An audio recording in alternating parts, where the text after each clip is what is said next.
الله الله.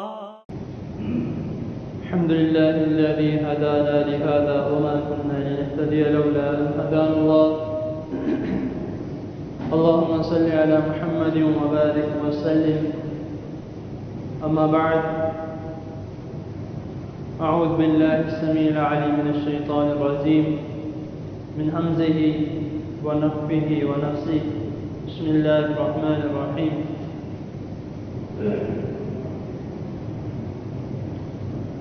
إنما المؤمنون الذين إذا ذكر الله وجلت قلوبهم وإذا تليت عليهم آياته زادتهم إيمانا وعلى ربهم يتوكلون الذين يقيمون الصلاة ومما رزقناهم ينفقون أولئك هم المؤمنون حقا لهم درجات عند ربهم ومغفرة ورزق كريم. حضرات محترم،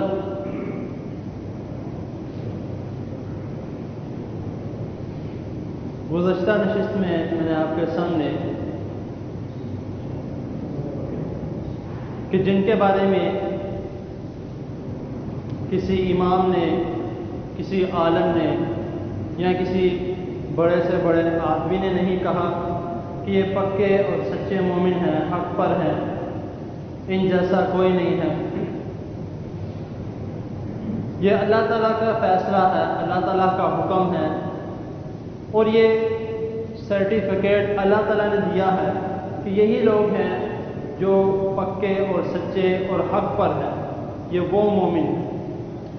اور ان مومنوں کی چند صفات میں نے آپ کے سامنے کل بیان کی تھی، اور میں نے یہ کہا تھا کہ انشاءاللہ تعالی باقی میں کل یعنی کہ آج بیان کروں. اور ان مومنوں کے لیے اللہ تعالیٰ نے کیا کیا اجر، کیا کیا ثواب، کیا کیا اللہ تعالیٰ نے ان کے لیے خوشخبری دی ہے، وہ میں آپ کے سامنے بیان کروں.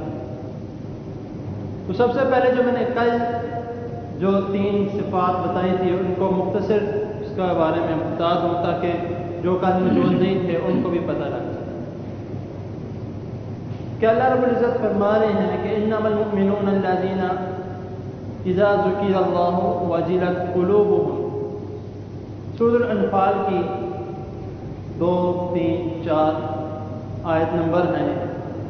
اس میں اللہ تعالیٰ فرما رہے ہیں کہ مومن وہ ہے اذا ذکر اللہ وجلت قلوبهم، کہ جب ان کے سامنے اللہ تعالیٰ کا ذکر کیا جاتا ہے تو ان کے دل ڈر جاتے ہیں.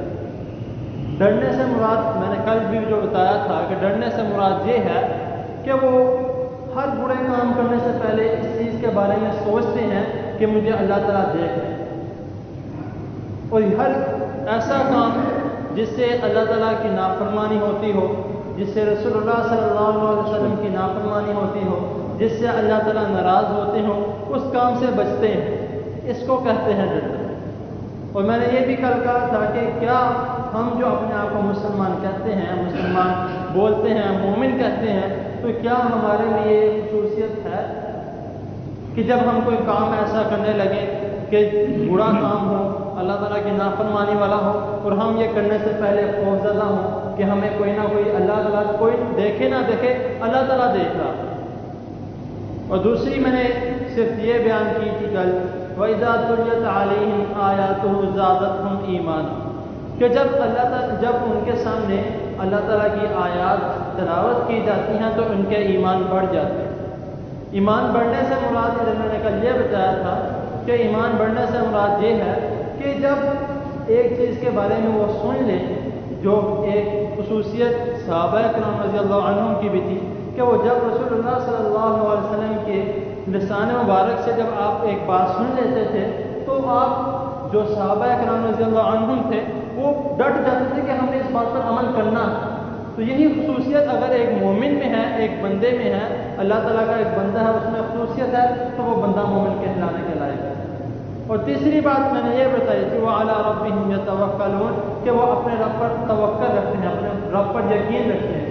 جیسے بھی مشکلات ہو، جیسے بھی حالات ہوں، اچھے ہوں برے ہوں، وہ صرف اور صرف اپنے ایک رب پر توکل رکھتے ہیں کہ جو بھی ہے، اگر مجھے مشکل سے، پریشانی سے، ٹینشن سے یا اس تکلیف سے نکالنے والا کوئی ہے تو وہ صرف اور صرف اللہ رب العزت کی ذات ہے.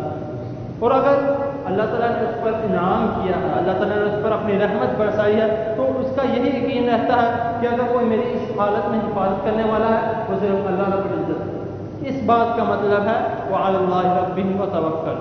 اور جو آگے جو میں نے آج کا جو بیان کرنا تھا کہ دو باتیں کہ الذین یقیمون الصلاۃ ومما رزقناہم ینفقون، تین پچھلی ہوگی، دو یہ کہ الذین یقیمون الصلاۃ، یہ وہ لوگ ہیں جو نماز قائم کرتے ہیں۔ نماز کیسی قائم کرتے ہیں؟ یہ نہیں کرتے کہ فجر کی پڑھ لی، ظہر چھوڑ دی، ظہر کی پڑھ لی، عصر چھوڑ دی، 5 وقت کی نماز ادا کرتے ہیں بعد جماعت اور دائمی ہمیشہ نماز ادا کرتے ہیں۔ اور اگر ان کی کوئی نماز چھوٹ جائے تو ان کو فکر پڑی رہتی ہے، میری یہ نماز چھوٹ گئی، اب میرا کیا ہوگا، میں تو خسارے میں پڑ جاؤں گا۔ ان کو اس بات کی فکر رہتی ہے، کیا ہم میں یہ فکر ہے؟ اگر ہے تو ہم مومن ہیں، اگر نہیں ہے تو ہم مومن کی لسٹ میں نہیں ہیں۔ پانچویں چیز کون سی ہے؟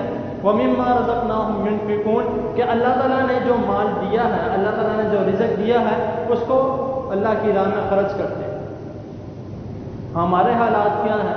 اللہ تعالیٰ نے وفر مقدار میں رزق دیا ہے، اتنا اللہ تعالیٰ نے مال دیا ہے، لیکن کسی کو دیتے ہوئے ہم یہ کہتے ہیں میں تو غریب ہو جاؤں گا، میرے پاس کوئی رہ نہیں جائے گا۔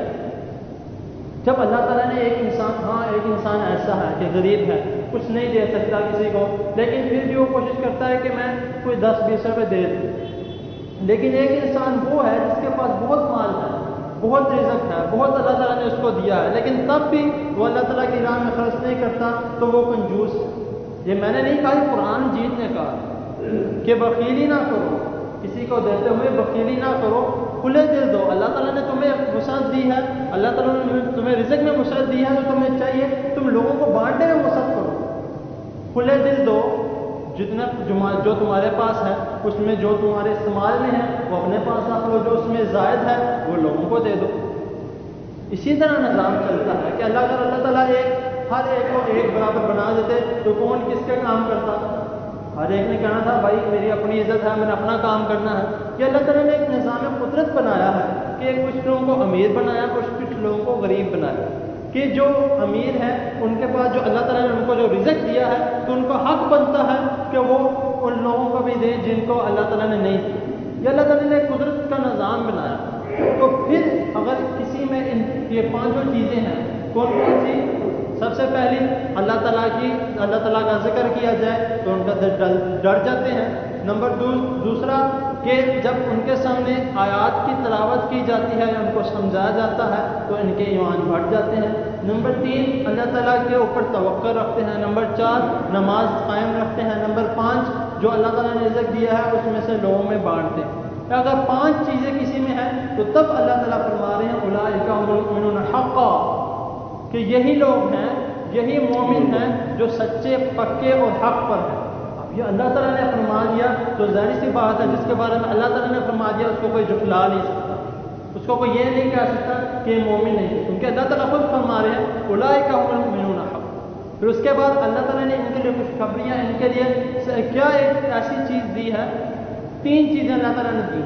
لہم درجات عند ربہم، کہ اللہ تعالیٰ کے پاس ان کے درجات ہیں، یعنی کہ اللہ تعالیٰ ان کے درجات اتنے بلند کر دیتا ہے، اتنے بلند کر دیتے ہیں کہ صرف لوگ ہی نہیں بلکہ فرشتے بھی لوگوں کی عزت کرتے ہیں۔ نمبر 3 ان کو کیا خوشخبری دی گئی؟ ومغفرۃ، ان کے جتنے گناہ اللہ تعالیٰ بخش دیتے ہیں۔ نمبر تیسری کون سی ان کو چیز دی گئی؟ ورزق کریم، عزت کی روزی۔ جب ظاہر سی بات ہے جب ایک انسان اللہ تعالیٰ کی راہ میں خرچ کرتا ہے تو اللہ تعالیٰ کا بھی وعدہ ہے کہ میں اس کو وہاں سے دوں گا جہاں سے اس کو وہم و گمان بھی نہیں ہو۔ تو اسی لیے اللہ تعالیٰ فرما رہے ورزق کریم، عزت کی روزی، اچھی روزی، بہترین حلال روزی۔ انشاءاللہ تعالیٰ اگر اللہ تعالیٰ نے وعدہ کیا تو اللہ تعالیٰ لازمی دیں گے۔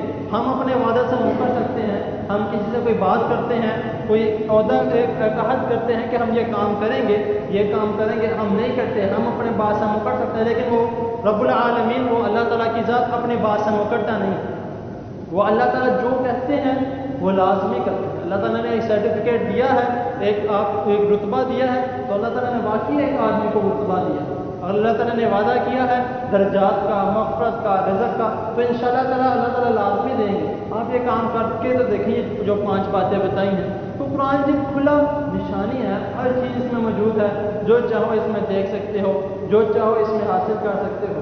تو یہ ہمارے لیے ہے کہ ہم نے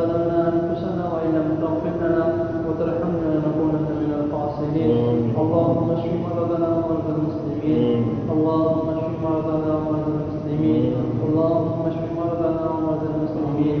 يا شافي الأمراض اشف مرضنا ومرضى المسلمين.